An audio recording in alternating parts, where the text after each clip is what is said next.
les États, les gouvernements peuvent avoir tous les bons programmes qu'il faut au niveau internalisation des entreprises en Afrique, mais finalement, la décision revient à ces entreprises. Donc c'est pour cela, dans l'élaboration de n'importe quel plan, pour favoriser ce type d'implantation en Afrique ou d'exportation, donc c'est bon de recueillir les avis des bénéficiaires, c'est-à-dire les entreprises privées, les entreprises exportatrices, parce que trop souvent, nous voyons la mise en place de programmes qui finalement ne sont même pas évalués et qui ne bénéficient pas à ces entreprises. Dans le système financier, en fin de compte, plus large, tous les opérateurs ont besoin d'utiliser un procédé qui s'appelle le KYC en anglais, connaître votre client.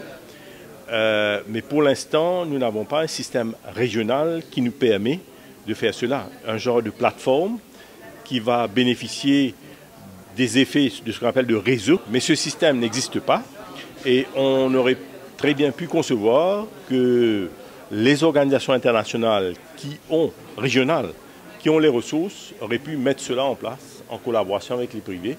Et ça, ce sera quelque chose d'utile parce que c'est déjà utilisé. J'ai participé à un panel avec d'autres pour parler effectivement de tout ce qu'il y a comme opportunités en Afrique, elles sont abondantes, d'expliquer quelles sont les questions qu'il faut se poser, pas pour se dire on ne peut pas y aller, il faut y aller, il faut aller ensemble, mais il faut bien se préparer et comprendre que les deux pays apportent un certain nombre de soutien, notamment Maurice apporte tous les accords régionaux que nous avons, apporte aussi les accords signés avec 19 pays de non-double imposition et de protection des investissements, alors que le secteur public de la Réunion apporte soutien financier réel pour la préparation de projets pour y aller. Et j'ai proposé qu'en aval, il faudrait réfléchir à mettre en place un instrument d'assurance à l'investissement pour les entreprises qui vont effectivement dans certains pays africains. Il n'y a pas une Afrique, il y a 54 différents pays africains. Il ne faut pas être traumatisé parce qu'on voit qu'il y a un pays où il y a un problème de conflit et on ne voit plus le reste.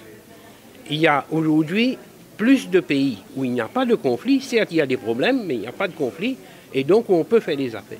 Et ce que j'ai expliqué, c'est une question d'une part, du rapport entre le risque et la récompense.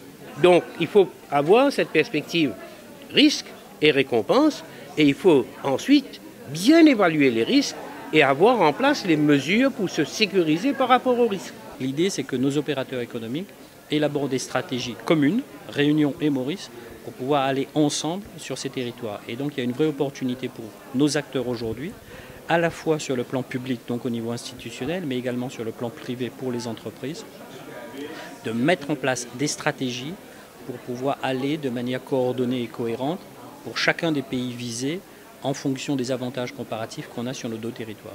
Eh bien, essentiellement, c'est essayer d'établir une alliance stratégique entre les opérateurs de Maurice et de la Réunion pour essayer de trouver certaines filières, certains secteurs où travailler ensemble pour pouvoir travailler éventuellement sur le continent africain.